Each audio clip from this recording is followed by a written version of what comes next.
L'un des hommes les plus riches du monde est poursuivi en justice par son ancienne maîtresse, qui a environ 40 ans de moins que lui. L'ancien président directeur général du secteur technologique, âgé d'une soixantaine d'années, est accusé d'être le cerveau d'un complot de harcèlement visant à intimider une femme d'une trentaine d'années. Usant de son influence, il l'a contrainte à demander une ordonnance restrictive pour protéger ses parents et son chien. Elle se dit aussi victime de maltraitance.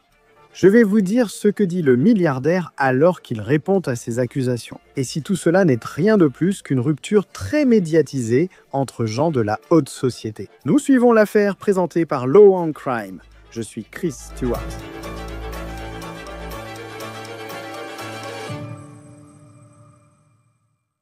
Cette histoire concerne l'un des hommes les plus riches de la planète.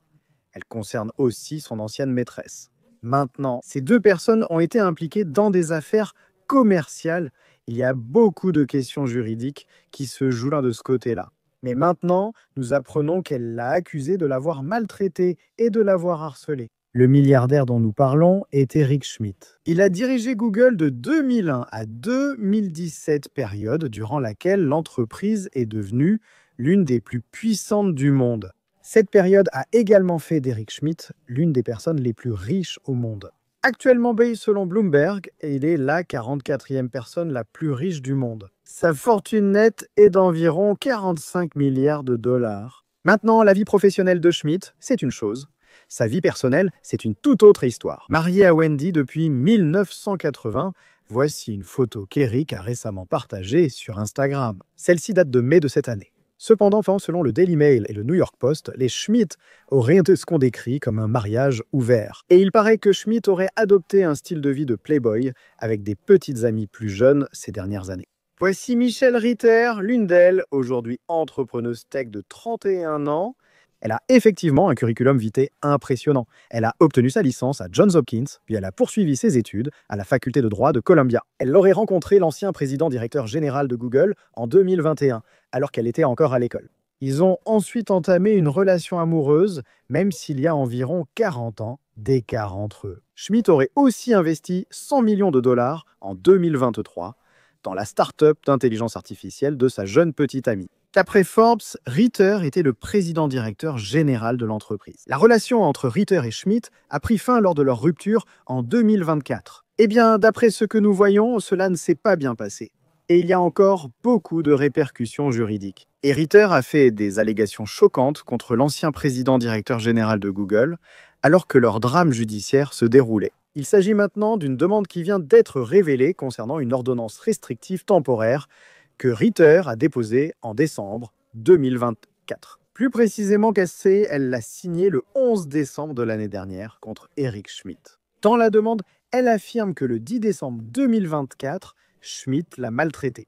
Elle déclare « L'ampleur du préjudice émotionnel subi est énorme alors que je construisais des entreprises et trouvais enfin une voie claire pour travailler à mon compte. Heureusement, mais une fois de plus, ma route a été bloquée par ces cybercrimes, vols et harcèlement. L'utilisation de capitaux pour m'extorquer et me harceler a été intimidante. J'ai besoin d'aide pour que cela cesse. » Maintenant, elle poursuit en disant que Schmidt aurait prétendument volé son site web d'entreprise, qui est le site de la société dans laquelle Schmidt a investi, et il a utilisé sa citation. Des affiliés pour prétendument voler de la propriété intellectuelle, des documents juridiques, des documents personnels et des contacts liés à un réseau plus large d'amis, de collègues et de membres de la famille. Elle poursuit ensuite en accusant Schmidt de l'avoir harcelé. Pas seulement elle, cependant, mais aussi il aurait harcelé ses parents. Et ses parents ont été, je cite, « terrifiés », dit-elle dans les documents judiciaires. Le New York Post rapporte aussi que Ritter a accusé Schmidt de masculinité toxique. Elle poursuit en disant que Schmidt a exigé qu'elle accepte une ordonnance de silence sur toute allégation d'agression sexuelle ou de harcèlement et qu'elle signe une déclaration sciemment fausse affirmant que de telles allégations n'ont jamais eu lieu. C'est selon le New York Post. Ritter poursuit en disant que Schmidt aurait fait surveiller sa maison par des détectives privés, selon ses dires. Ces enquêteurs, dit-elle, ont suivi ses parents âgés au restaurant avant d'appeler la police. Elle a ajouté que, face aux policiers, le détective privé aurait affirmé travailler pour la sécurité d'un milliardaire. Dans les documents de 2024, Elle précise résider sur Brookhaven Drive à Los Angeles. Et lorsque nous avons recherché cette adresse, il s'agit d'un manoir de 13 chambres, 17 salles de bain, d'une superficie de 15 000 pieds carrés, estimée à près de 53 millions de dollars selon Zillow. Une fiducie de la famille Hilton aurait vendu cette maison en 2021 et l'acheteur était l'ancien président directeur général de Google, Eric Schmidt. Dans la demande de l'année dernière, Ritter demande à être la seule à posséder la maison. Le New York Post rapporte maintenant que, depuis le mois dernier, l'adresse de Ritter est un modeste appartement à Beverly Hills. Dans sa demande d'ordonnance restrictive, Ritter sollicite une protection pour elle et ses parents. Et elle a également demandé une protection pour son berger allemand, Henry. Ce sont certainement de graves allégations contre une personne très puissante, l'accusant d'abus et de harcèlement. Moins de 2 semaines après la demande d'ordonnance restrictive temporaire déposée en décembre de l'année dernière, Ritter a retiré la demande d'ordonnance restrictive permanente contre Schmid. Les deux parties auraient conclu un accord, selon le New York Post, pour qu'elle retire cette demande et qu'elle le fasse définitivement. Mais maintenant, Ritter accuserait Schmidt de ne pas avoir respecté l'accord qu'ils avaient conclu. Donc tout cela est si maintenant révélé au grand jour. Schmidt ni ne pas avoir respecté cet accord. Il affirme que les accusations de Ritter dans un document judiciaire très expurgé sont un abus du système judiciaire. Cette affaire se poursuit. Une audience est prévue devant le tribunal de Los Angeles en décembre. Nous sommes maintenant rejoints par quelqu'un pour nous aider à comprendre ce qui se passe dans cet échange. Dans cette affaire avec Eric Schmidt, Nima Romani, ex-procureur fédéral et président de West Coast Trial Lawyers, est également impliqué. C'est toujours un plaisir de vous avoir avec nous sur Law and Crime. Alors, qu'est-ce qui ressort selon vous? Je veux dire, ce sont des allégations assez graves en ce qui concerne le harcèlement et les abus dont l'ancienne maîtresse présumée d'Eric Schmidt l'accuse. Qu'est-ce qui vous frappe lorsque vous lisez cette histoire? Chris, merci de m'avoir invité. Il se passe tellement de choses dans cette affaire, n'est-ce pas? Je veux dire, évidemment, le plus grave serait potentiellement criminel. Tu parles d'agression sexuelle, mais il y a aussi des allégations d'ordre romantique, n'est-ce pas? Tu évoques le harcèlement, et ces deux-là étant aussi partenaires d'affaires, cela compte également. Je ne sais pas s'il existe une relation employeur-employé, donc il pourrait y avoir des réclamations d'emploi, de violences domestiques ou de droits de la famille. Ils évoquent une dispute au sujet du chien et de la maison. Et bien sûr, s'il y avait vraiment eu une quelconque activité criminelle comme du harcèlement ou même un viol, ce serait très grave pour Schmidt. Oui, et il y a certainement l'aspect financier aussi. Et quand on parle de quelqu'un qui est, je crois, la 44e personne la plus riche de la planète. Il se dispute pour la possession du manoir. Je peux imaginer que beaucoup de gens, des gens normaux on va dire, auraient du mal à éprouver de l'empathie pour cette histoire. Mais ensuite, on apprend que c'est une personne. Ses parents sont âgés, ils seraient apparemment harcelés, selon elle, par une sorte de réseau qu'elle affirme être celui d'Eric Schmidt. La police a été appelée, ainsi qu'un détective privé de son équipe de sécurité. D'après ce qu'elle disait l'année dernière devant la maison, pourquoi la police n'en ferait-elle pas plus dans cette situation? Même si elle annule l'ordonnance une semaine après, cela reste suspect de passer ainsi d'une situation à l'autre. Je fais semblant d'être terrifié, mais en réalité je plaisante. Nous avons pu parvenir à un verdict, ou excusez-moi, à un accord, et maintenant nous allons simplement aller de l'avant avec cela. Chris, je vis et travaille à Los Angeles, et je peux te dire que la police de Los Angeles ne va probablement pas s'impliquer et arrêter des gens s'ils estiment qu'il s'agit d'un différend commercial ou d'un désaccord qui ne mène pas à la violence.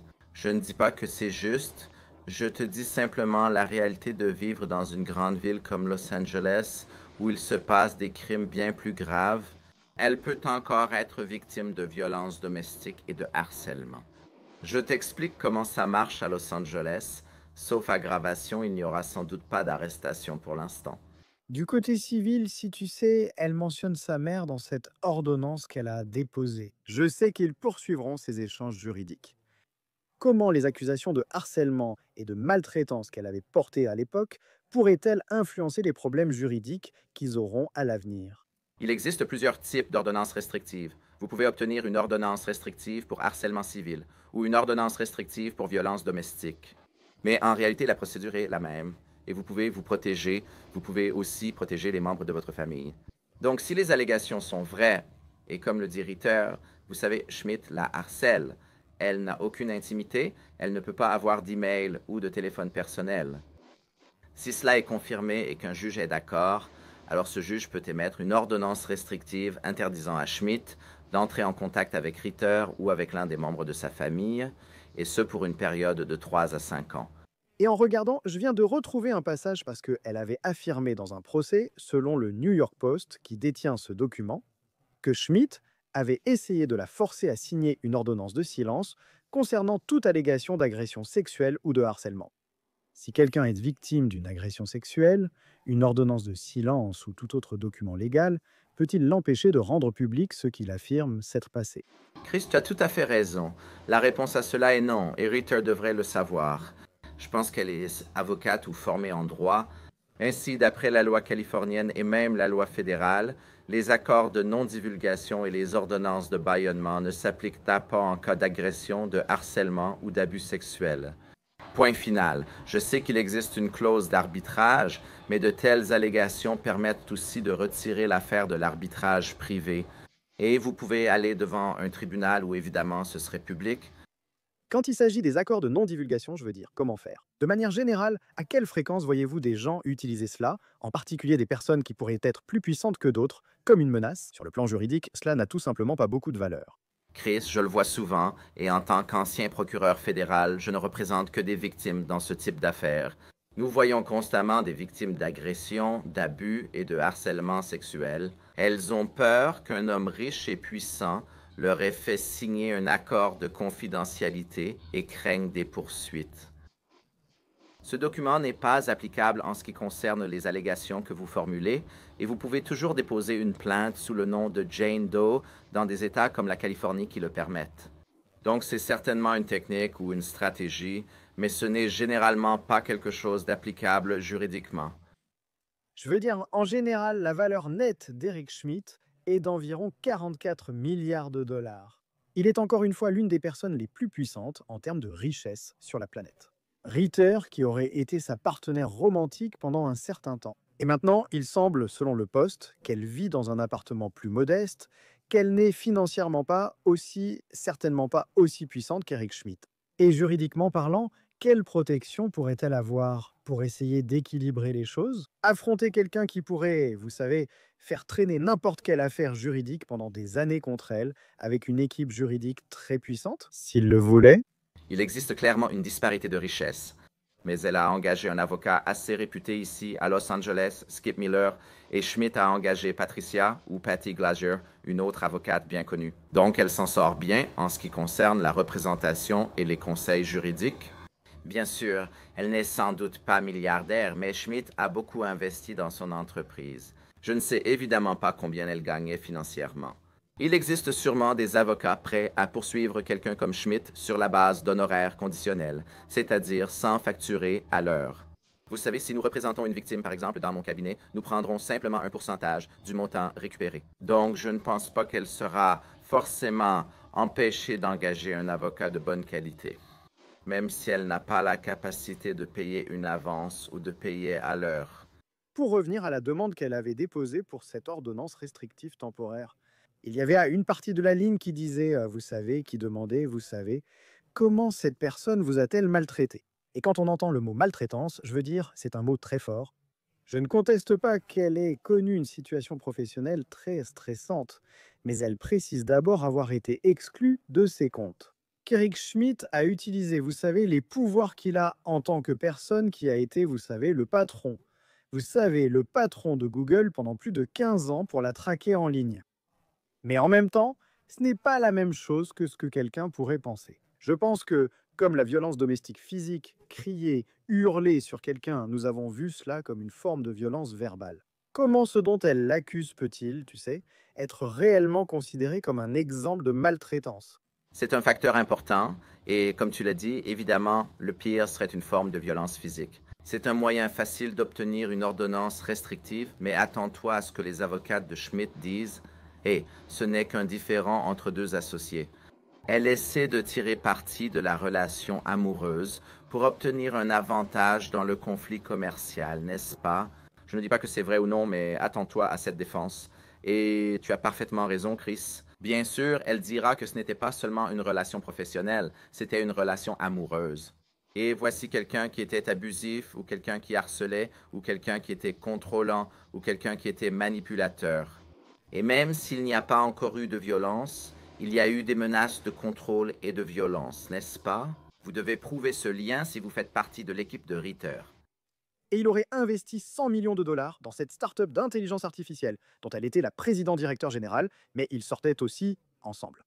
Et puis, il y a un aspect un peu croustillant dans tout ça. Apparemment, il avait un mariage ouvert avec sa femme, à qui il est toujours légalement marié.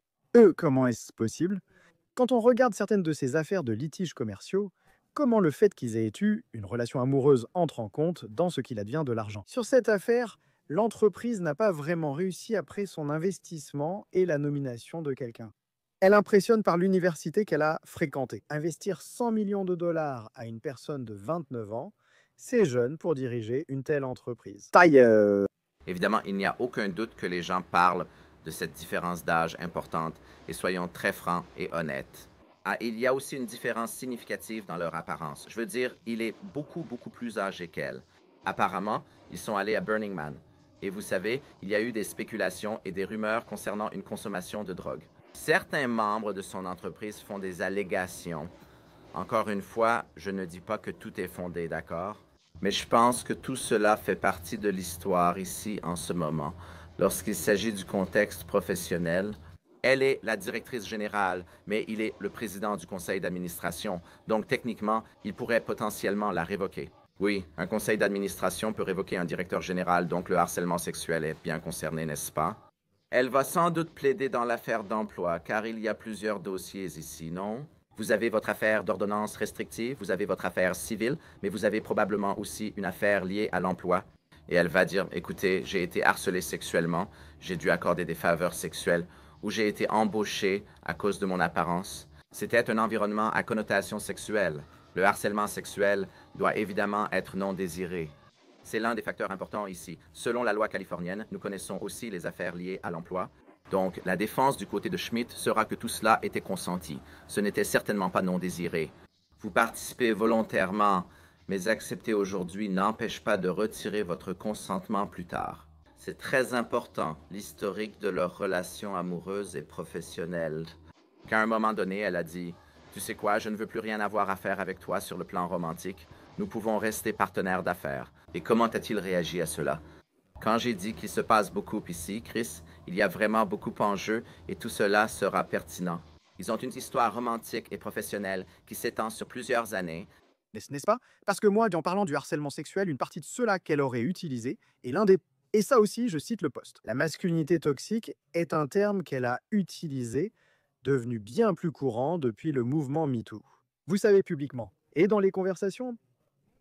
Mais légalement, quand quelqu'un utilise ce terme dans un procès, quel poids cela peut-il avoir? Quand vous accusez quelqu'un de cela, Eh bien, être toxique ou être masculin n'est pas forcément illégal, mais la discrimination fondée sur le genre de quelqu'un l'est. Ces avocats devront relier cela à la discrimination de genre et au harcèlement sexuel. Maintenant, une partie de cela concerne la salle d'audience, une autre partie concerne aussi le tribunal de l'opinion publique, n'est-ce pas? Ce sont deux personnes très en vue. En plaidant ce type d'affaires à Los Angeles, vous savez que ces dépôts attireront beaucoup l'attention des médias. Nous en discutons sur Law and Crime. Donc, certains de ces mots à la mode ne font pas forcément avancer les choses sur le plan juridique, mais ils peuvent certainement causer des dégâts du point de vue des relations publiques. c'est dans ses demandes d'ordonnance restrictive temporaire qu'elle fait ses allégations de violence. Elle décrit le harcèlement dont elle et, selon elle, ses parents ont été victimes. Et elle essaie même d'obtenir une protection pour Henry, qui est un berger allemand qu'elle possédait. Elle dit aussi qu'elle veut la possession de ce manoir de 52 millions de dollars dans lequel elle vivait, mais ensuite, elle retire tout ce qu'elle demande. Lorsque vous retirez cette demande d'ordonnance restrictive, est-ce que tous les détails qui y figurent disparaissent des procédures futures? Ce document contient de nombreuses formulations affirmant que cela a été rejeté, terminé et fini. Il existe 3 types d'ordonnances restrictives. Pour répondre à votre question, retirer votre demande ne vous empêche pas forcément de retourner au tribunal pour demander une nouvelle ordonnance restrictive. Il existe 3 types selon la loi californienne. Le premier est l'ordonnance de protection d'urgence. Quelqu'un est au poste de police, les policiers appellent un juge et obtiennent une ordonnance restrictive d'urgence. Généralement pour une durée d'1 semaine, n'est-ce pas? Cela permet à la personne d'aller au tribunal pour obtenir une ordonnance restrictive temporaire. En général, une ordonnance restrictive temporaire dure quelques semaines et est souvent rendue ex parte. Même en informant l'autre partie, le juge dira « Vous savez quoi? Je veux maintenir le statu quo pendant environ 21 jours jusqu'à ce que nous ayons une audience pour une ordonnance restrictive permanente, une audience pour une ordonnance restrictive permanente en Californie. C'est un véritable mini-procès. Il n'y a pas de jury, mais un juge va entendre les témoignages des témoins, des parties concernées, n'est-ce pas? Examinez les messages textes. Les emails peuvent durer 1 jour, 2 jours, puis le juge prend une décision sur une ordonnance restrictive permanente qui durera des années. Et l'ordonnance restrictive permanente est importante. Si vous la violez, selon le type, vous devez être arrêté. S'il s'agit d'une ordonnance restrictive pour violence domestique ou de harcèlement civil, vous pouvez également être arrêté. Donc, cela a vraiment du poids et tout dépend jusqu'où la personne lésée, la personne qui subit les abus, veut aller. Et puis simplement parce que cette affaire concerne une personne très riche, avec beaucoup de ressources, il y a, vous savez, je pense, dans ce cas aussi, il y a des maisons dont on parle, pas seulement à Los Angeles, mais aussi à Aspen. Je veux dire, cela se passe à un niveau de tranche d'imposition que personne ne connaîtra jamais dans sa vie, à part un tout petit groupe de personnes. Mais en général, dans ce genre d'affaires, quand on regarde la dynamique, s'il n'y a pas ce genre de ressources, comment cela se passe-t-il habituellement? En général, ça disparaît, non? Vous faites un chèque et le problème disparaît. Parfois, certaines personnes qui ont beaucoup d'argent ne font pas ce chèque et le problème ne disparaît pas. Et si Didi avait donné à Cassie Ventura 10 millions de plus lorsqu'elle en demandait 20, au lieu d'insister pour n'en donner que 10, elle n'aurait pas intenté ce procès civil et le procès pénal n'aurait sans doute pas eu lieu. Donc parfois, les personnes riches ne prennent pas de bonnes décisions ou reçoivent de mauvais conseils. Maintenant, je ne dis pas que vous savez, Schmidt est responsable ou coupable.